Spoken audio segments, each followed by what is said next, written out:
visiting and fellowship going on, but we need to get started. I've got quite a lot to cover today. In fact, you all promised me you won't tell Carlin this, but I've already decided. I told him I could cover chapters 2 and 3 in 1 month. It's not going to happen. So I'm going to have to beg and plead for an extra week or two. So, like I say, don't tell him that. I want that to be a surprise when it comes from me. But we'll get started this morning. We, of course, are studying the message that Jesus had for 7 real churches in Asia Minor. And we talked about last week why he only had 7 churches, because we know of several others that were in existence that he did not mention by name. And why was it that the 7 was chosen? Very good. First place, all 7 of these churches, if you'll remember, I kind of painted this air picture for you. They're all in like a big old horseshoe, a big loop on a Roman postal road, which made it easy for communication, easy for transportation, and for the Roman legions, easy for moving the troops to keep that area under subjection. Also, what was the other reason that 7 was undoubtedly chosen by the Lord? Complete. And as we talked about, Revelation is written in what we call an apocalyptic genre. And what did apocalyptic, what was that? Very, very popular in the 1st century and the 2nd century and the 3rd century.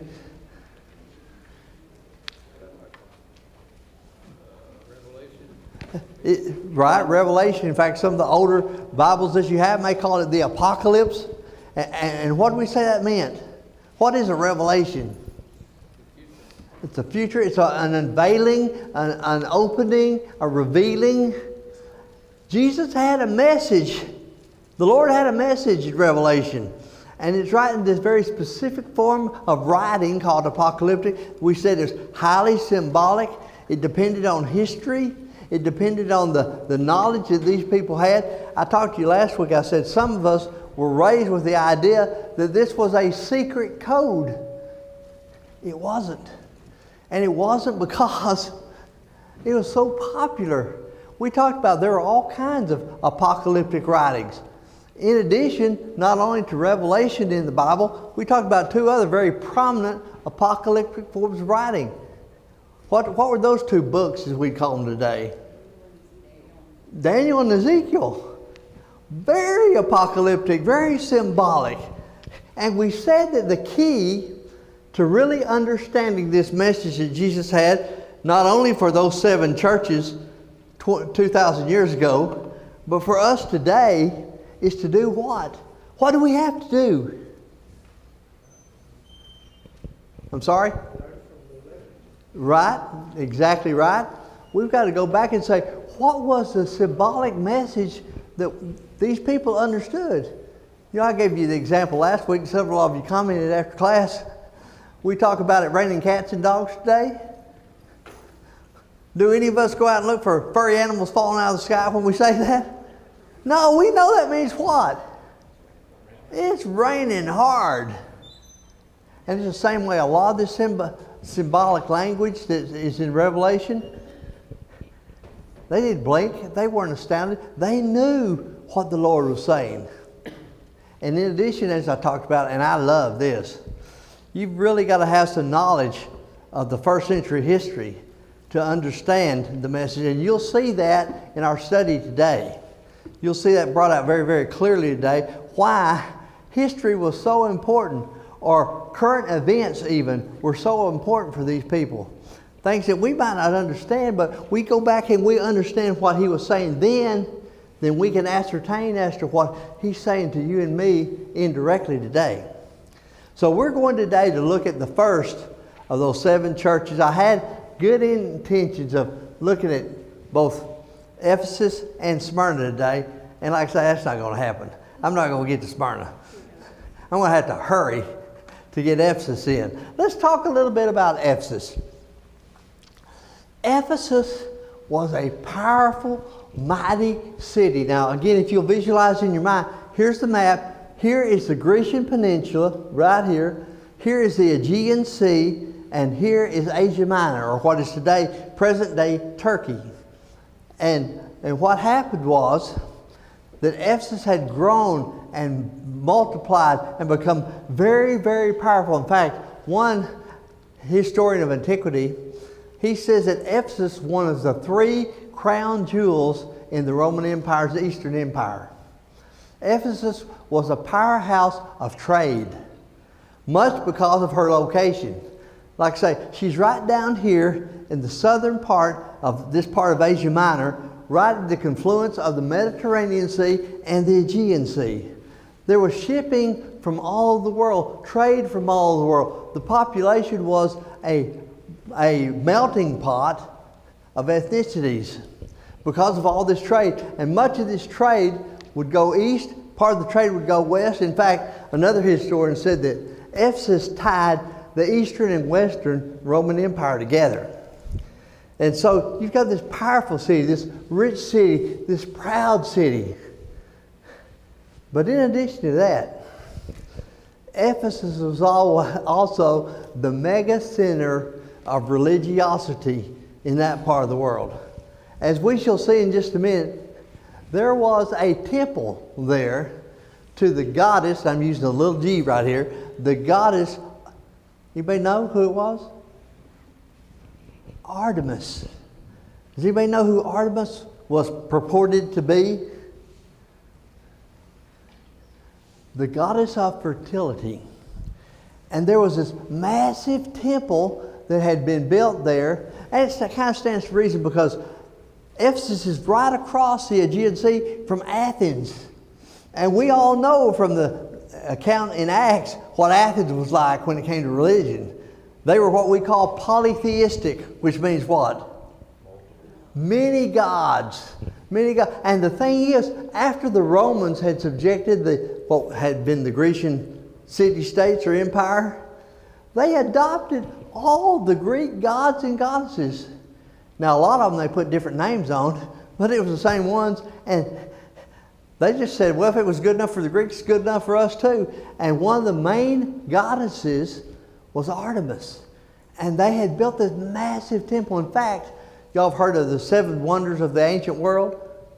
This is considered one of the 7 wonders of the ancient world. They had a massive, massive 30-something foot stone edifice they had built to Artemis that, according to the Ephesians, had come down from heaven.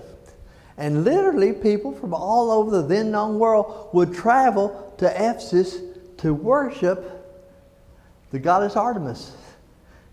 And to say the very least, the worship of this goddess was terribly immoral, terribly promiscuous, horrible. Well, I'm not going to go into any of it. You can study it yourself if you want to.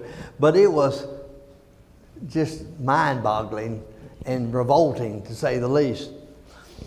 Now, why do you think I'm spending some time right here talking about the city of Ephesus itself? Why do you think that matters? Is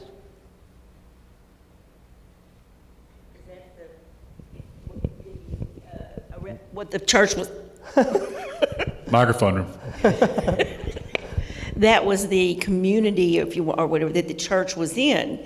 And whether we like it or not, we are affected by the community or the society surrounding us. Magnificent point of view. Do you think the Church of Christ in Saginaw is any way influenced, positively and or negatively, by the city of Saginaw? By North Texas? You know, like many of you are aware of the fact, I preached in some shape, form, or fashion for 44 years.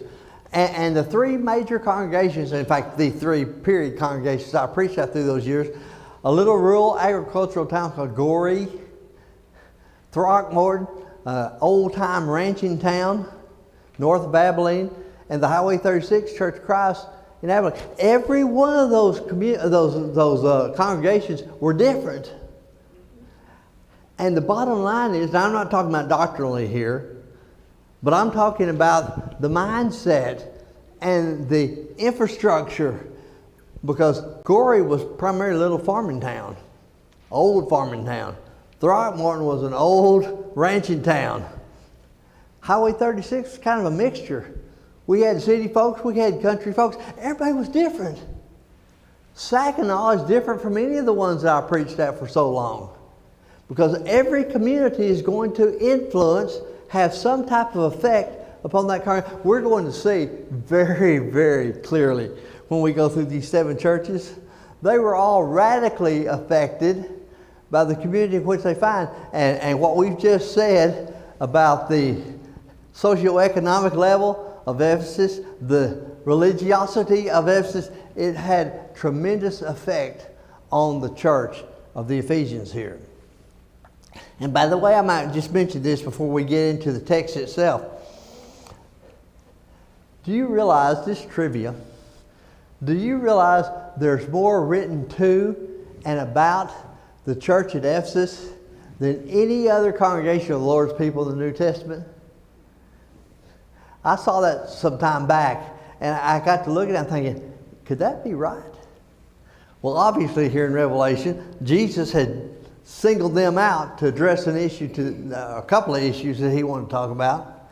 But also, 1st and 2nd Timothy had a direct message to the church at Ephesus. How was that? And why was that? Who was what we would call the preacher at Ephesus when Paul wrote those 2 letters? Timothy obviously was, and he was the preacher at Ephesus. Paul had left him there after a missionary journey, after he established the church, to kind of keep it on the right track. And then 1st, 2nd, and 3rd John were all written to Ephesus. Can anybody tell me why that is the case? You want to guess who the 1st century, 2nd century, and 3rd century writers said was the preacher at Ephesus at that point? John. John, before he was exiled to Patmos to bring this message of Jesus in Revelation, was according to early church historians like Irenaeus, says that the preacher was John. And then, of course, there's that long letter that Paul wrote that we call Ephesians. So we see tremendous, the church at Ephesus was a very, very well-known, established church in the New Testament world. So it's no wonder that the Lord might have chosen that to start off his messages here. Now let me just ask you this. Is there anywhere else in the New Testament where there is an episode that's detailed about Ephesus? Can you think of any? Where else in the New Testament is there a lengthy scenario about Ephesus? Perfect. Thank you, sir. Acts the 19th chapter.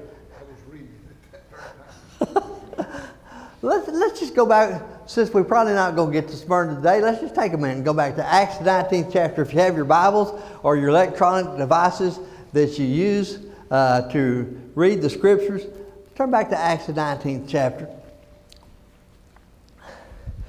To kind of set the stage, Paul has come to Ephesus. And it's so typical of Paul.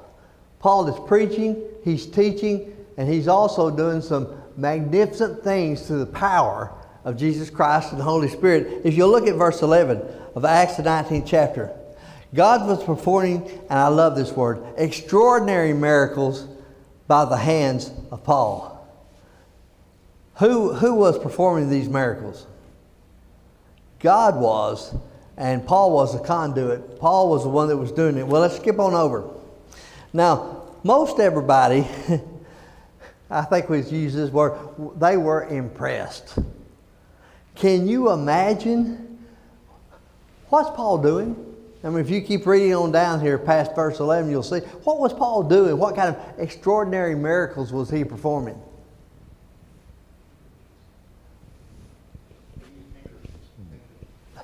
Yeah, there are all kinds of infirmities, all kinds of sickness, all kinds of disabilities. Paul was healing these people. And these people realized if they could even touch him with a handkerchief, as you say, they'd be healed. Do you think that would draw any attention? Can you imagine if word got out that tomorrow morning on Business 287, there's a guy, and if you were sick or hurt or crippled, in any shape, form, or fashion, he could heal you? You reckon any of us might be in line? This old gimpy fellow would be. And so you can imagine the turmoil in Ephesus. But as we shall see, not everybody was too pleased. Skip down, let's skip down to about verse 23. About that time, there occurred no small disturbance concerning the way. What way is he talking about here? The church, Christianity, following Christ. For a man named Demetrius, a silversmith who made silver shrines of Artemis. Now we've already talked about Artemis. This man made idols in effect to worship this Greek goddess Artemis, who was bringing no little business to the craftsmen. These he gathered together with the workmen of similar trades, and he said, "Men, you know that your prosperity depends upon this business." What is Demetrius' major concern here? This is cutting into my profits right here. And all the rest of y'all. Pay attention. This guy, now, I'm sure that's true, don't you? If you could go to this elaborate temple with this big old stone statue, or you could be over here and watch this man named Paul help people who've been crippled all their life, or healed of all kinds of diseases, or demons cast out, which place do you think you might want to be? I think we all kind of understand that, don't we? And we can kind of understand where Artemis is coming from, because nobody's buying his statues. Nobody's visiting the temple of Artemis. And so he is frustrated. He says, these he gathered together of the workmen of similar trades and said, "Men, you know our prosperity depends upon this business. You see and hear that not only in Ephesus, but in almost all of Asia, this Paul has persuaded and turned away a considerable number of people, saying that gods made of hands are no gods at all." Demetrius is trying to be critical. He just paid Paul a tremendous compliment, did he not? What did he just say? What's this Paul doing? All over the world, wherever he goes, he's persuading people that idolatry is not right. And he's showing them a different way. Like I say, I'm sure Demetrius doesn't see himself as complimenting Paul, but he just did. And you see a lesson for us right there? Should that not be the way that you and I are, all Christians are? Wherever we go and whatever we do, we show people the way. If we just had it translated here in the NASB, we show people the way by our lives. We make a difference. He says, not only is there danger that this trade of ours is falling into disrepute, but also the temple of the great goddess Artemis be regarded as worthless, and that she whom all Asia and the world, that's not a exaggeration right now, because people came from all over the then known world to worship her, will even be dethroned from her magnificence. He's number one worried about his pocketbook. Number two, he's worried about the effect it's going to have on the reputation of this goddess. The city was filled with confusion, and they rushed with one accord into the theater, dragging along Gaius and Aristarchus, Paul's traveling companions from Macedonia. And when Paul wanted to go to the assembly, the disciples would not let him. Why do you reckon they didn't want him to go? They're afraid he's going to be hurt, arrested, or perhaps slain. And when Paul wanted to go, or verse 31, so some of the Asiarchs, anybody have any idea who the Asiarchs were? These were local officials appointed by the Romans. The whole purpose, Rome had a very unique way that the empire had expanded so much, so widespread throughout the then known world, not just around the Mediterranean, but on up into Europe and back into Asia, down into Africa. And they were so big, they could not control their own land. They lived in constant fear of insurrection. We talked about that last week. And so they basically had an understanding with the local officials. We're going to let you remain semi-autonomous. You're going to stay in charge as long as you keep things under control. There's any riots, there's any insurrection, we'll get rid of you and we'll put somebody else in charge. And you see it over and over and over again. In fact, you remember the local Jewish authorities didn't do that. And does anybody remember what happened in AD 70 back in Israel?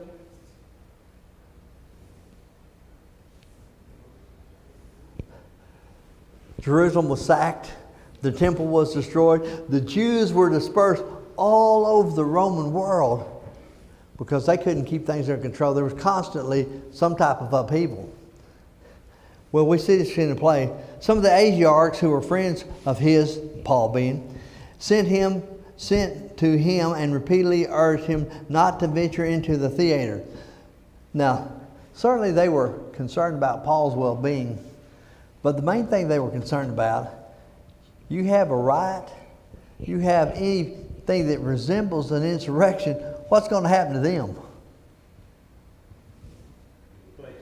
They're going to be deposed and they may lose their lives too. So they want things to calm down. So then some were shouting one thing and some another, for the assembly was in confusion and the majority did not know for what reason they had come together. That sounds kind of familiar. I don't know how many of us have seen it, but they had interviews, when the George Floyd riots were going on, when the Palestinian protests were going on, and there was all these masses of people, and they go up to them and say, "Why are you here?" "We're not sure, but we're protesting." "What are you protesting?" "We're not sure, but we're loud." That's what I visualize right here. These people, and you got to believe, who's behind all this? I got to believe Satan's behind all this. I really do, and I'm talking about this particular incident right here. Some of the crowd concluded it was Alexander, since the Jews had put him forward, and having motioned with his hand, Alexander was intending to make a defense of the assembly. And the context tells us pretty clearly, Alexander is a Jew. He's probably a native of Ephesus, that's conjecture. But he's there and apparently well known, and they put him out and say, "Hey, calm all these folks down. Tell him that it's not the way, it's not Christianity that's causing this problem. There's no intent whatsoever, just to tell people about salvation." But when they recognized that he was a Jew, a single outcry arose from them all as they shouted for about 2 hours, "Great is Artemis of the Ephesians." What all of a sudden do you see happening in Ephesus right here? And we hear it all the time on the news right now. Anti what? You hear it all the time. Anti-Semitism. Suddenly you see the Jews are seen as the problem. And that's going to play a role, as we're going to talk about in just a moment, when we start talking about Jesus' message to the church at Ephesus. After quieting the crowd, the town clerk said, "Men of Ephesus, what man is there, after all, who does not know that the city of the Ephesians is guardian of the temple of the great Artemis and of the image which fell down from the heaven? So since these undeniable facts, you ought to keep calm and do nothing rash. For you have brought these men here who are neither robbers of temples nor blasphemers of our goddess. So that if Demetrius and the craftsmen who are with him have a complaint against any man, the courts are in session and the proconsuls are available. Let them bring charges against one another. But if you want anything that is beyond this, it shall be settled in a lawful assembly." For just what I told you a minute ago, the Romans didn't want chaos. They wanted peace and quiet and calm. As long as you do that, everything's good. Listen what this official said. "For indeed we are in danger of being accused of a riot in connection with today's events, since there is no real cause for it, and in this connection we will be unable to account for this disorderly gathering.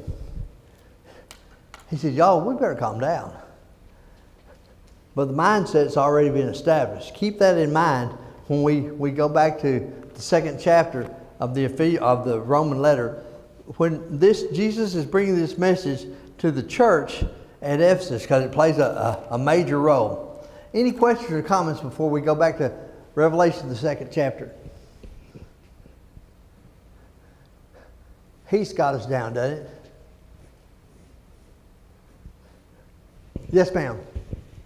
Some Bibles say Diana, and the other one say Artemis. So why are they cross-mixing them like that? If memory serves me correctly, Diana was what the Greeks called this fertility goddess.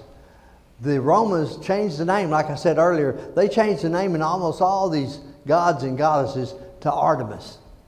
So it's the same, I hate to use the word deity, supposed deity, but same one. Good question though. Thank you for bringing that up. It's probably confusing to a lot of folks. I should have clarified that. But there's like I say, basically every major god and goddess was adopted by the Romans from the Greeks, but everyone changed the names. There were a few that minor gods and goddesses that didn't change, but you're talking about, in fact, you remember when Paul's there on Mars Hill? He said, I can't believe all the gods and goddesses you've got here. You've even got one sacrificial altar to what kind of a God that you hadn't even named, God, unknown God. They had so many.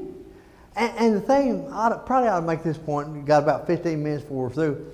Make it real quick. Do you realize the Romans per se had no problem with Christianity at the beginning? Now that blow your mind if you think about it, all we've been taught through the years of the persecution, and it was intense. We're going to see that it's going to get intense. But the Romans don't have a problem with it. You're right. That's just another god. Another god. So as long as that god was not perceived to be a threat to the Roman Empire, they didn't care.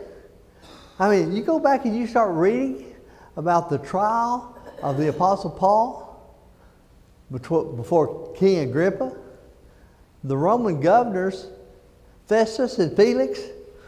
What is the big deal? This is just another god. And the trump card that the Jews used to turn the Romans against Christianity was what?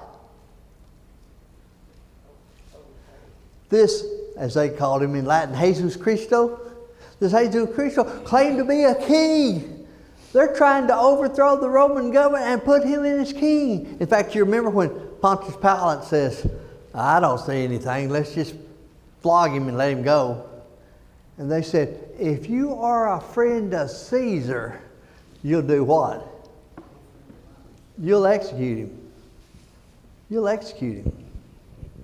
And so you think about that, they're not too upset until there seems to be the threat of insurrection. Well, let's go to chapter 2 very quickly. Greg, and get started. Yes, I want to make a slight correction. Artemis is the Greek, Diana is the Roman. Thank you. Thank you.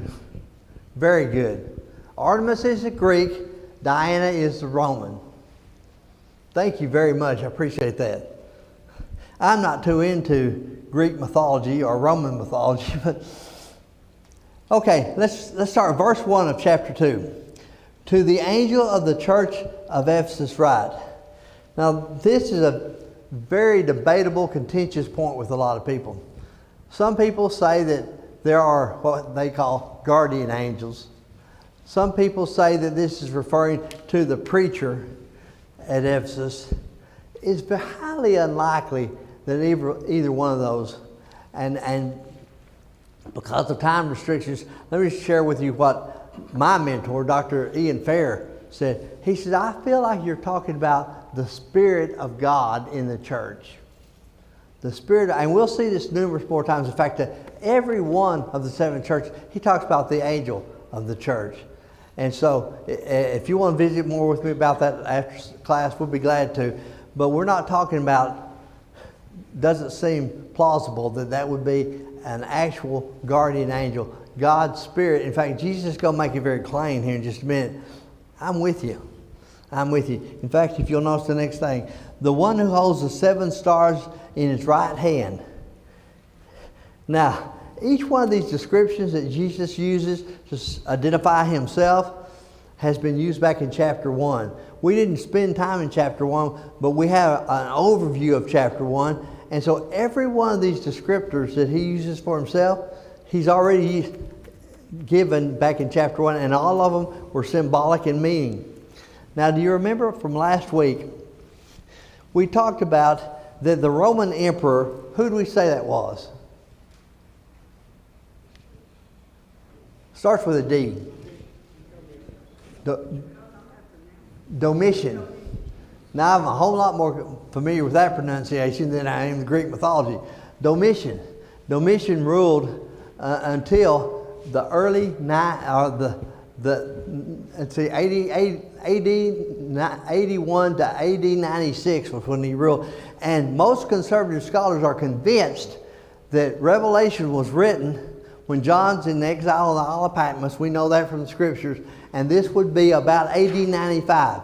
Now, I told you last week, Domitian, the arrogant Domitian that he was, we know he had a coin struck with his son, his infant son, when we still have evidences of that today from archaeological finds, holding 7 stars in his right hand.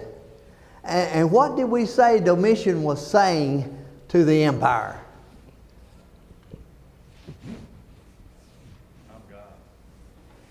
I and my family, my dynasty, we hold the destiny of the universe. We're in charge. We're in charge. And we said that 7 we talked about last week is symbolic of complete totality.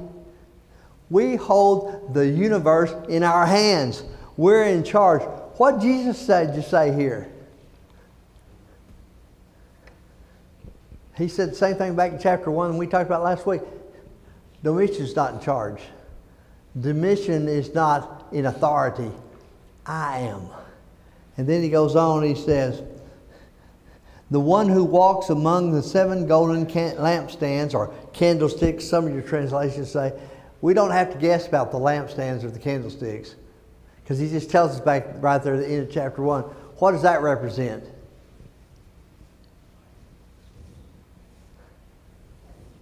The churches. The churches. Which is pretty appropriate. Matthew the 5th chapter verse 14. Jesus says, you are the what? Light of the world. These 7 churches were the light of the world. The other congregations were as well. And Jesus says, I walk among you. And he goes on. He says, I know your deeds and your toil. Why do you think that might have been comforting to these Christians? From what we've talked about today, what do you think it was like trying to be a Christian in Ephesus? You've got all this horrible, immoral, promiscuous worship going around you. You've got all of this materialism in a rich, powerful, bustling city. You've got all these people from all over the world and all these different ideas. You've got all the Greek influence, the Roman influence, the religious influence. I'd say they probably had some perseverance. And Jesus says, I know your toil and your perseverance, and that you cannot tolerate evil men, and you put to the test those who call themselves apostles, and they are not, and you found them to be false. Now, if we read on back in Acts the 19th chapter, there were some Jewish false teachers that when they saw the positive effect that Paul was having, and all the attention and all the glory that was being leveled for the Lord Jesus Christ, they said, we're with him too. We're with him too. And Acts 19 talks about that. You see any of that in our world today? Oh yeah. People claiming to proclaim the truth who aren't. And that's what he's talking about here. And we're going to see a whole lot more of this as we move through the other 7 churches. He says, you have this against the teachers But a few things I'm sorry. My faithful one who is killed among you where Satan dwells.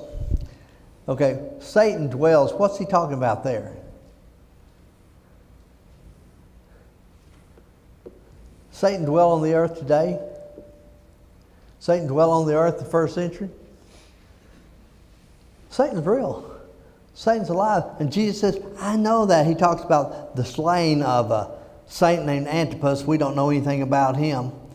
But I love that fact. He says, you hold fast my name and did not deny my faith even in the days of Antipas.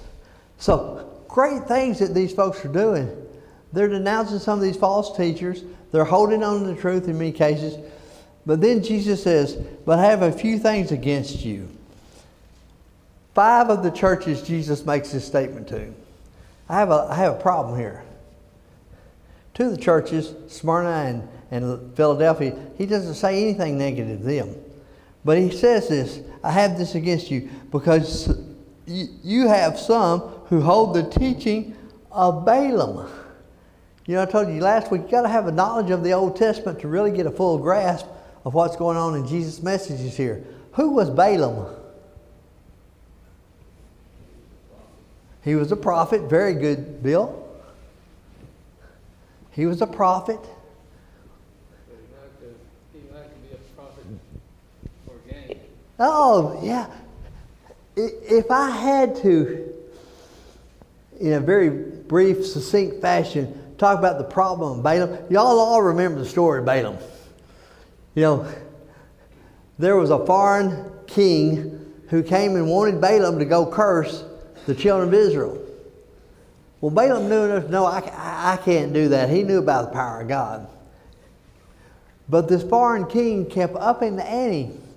I'll give you this, I'll give you this, I'll give you this. Balaam kept saying to his credit, no. But finally, he just can't stand it quite long enough.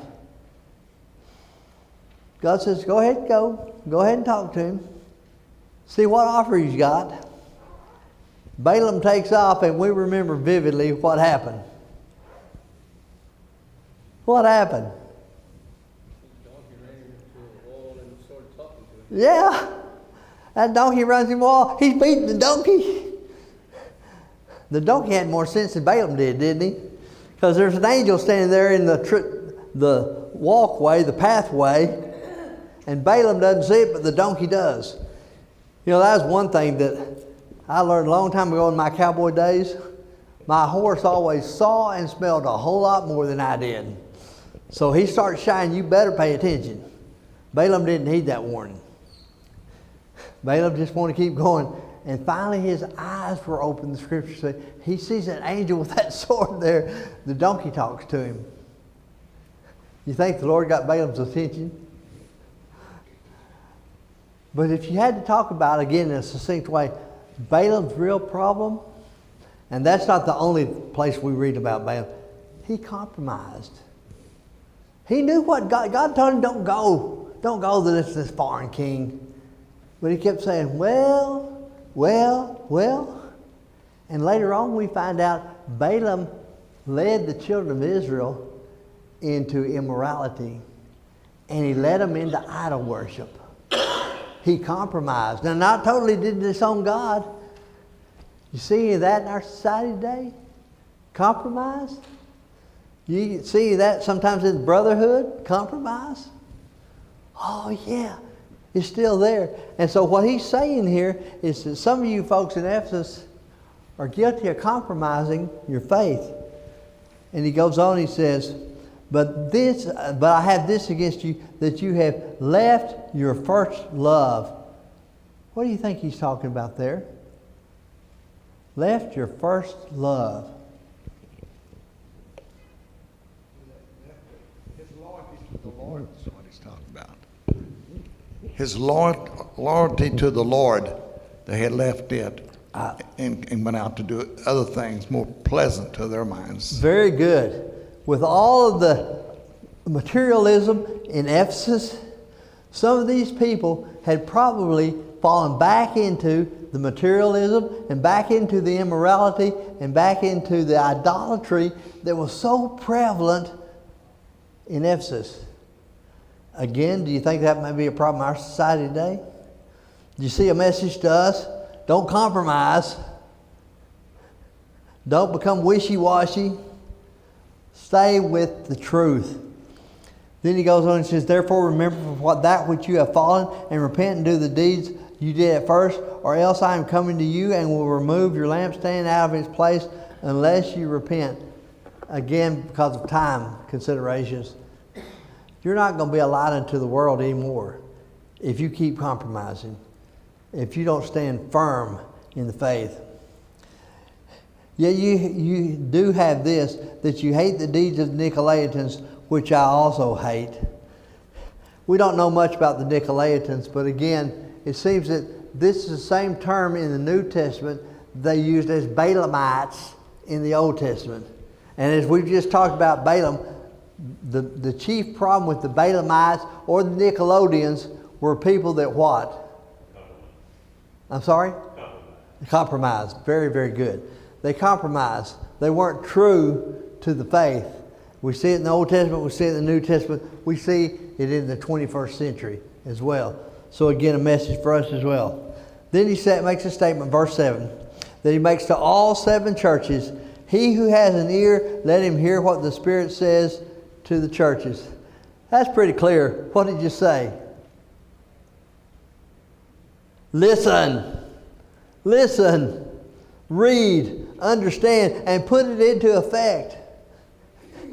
I tell a story years ago when I was a kindergarten principal. I had a little boy. He was something else. The teacher would bring him in. He didn't pay any attention to you. And she said, I want you to get his attention. Yes, ma'am. So I said, well, I was talking to him. He was looking around, not paying a bit of attention. And finally, I said, do you hear me? He said, of course I hear you. You're loud. That's the best part of my education career, those 10 years I was a kindergarten principal. But anyway, sometimes I'm afraid I may be that way with the Lord. Of course I hear you. You're loud, but I'm not paying attention. To him who overcomes, really important, to overcome throughout Revelation, a synonym for that in Revelation is conquer. He who conquers, he who overcomes, both of them means is you're faithful regardless of what it costs you. He who conquers, he who is faithful regardless of what it costs you, I will grant to eat of the tree of life, which is in the paradise of God. We see that same reference to a tree of life in the 22nd and final chapter of Revelation 2, when he brings it all into focus. I want you to pay attention, Jesus said, because if you do, the dividends are unbelievable. Real quick questions. I do want to say, you remember last week I quit 2 minutes early? Well, I ran 2 minutes over today, so we're still even. We're still even. All right, thank y'all very, very much for being here today. Lord willing, next week we'll start with Smyrna next week. Fascinating little congregation of God's people.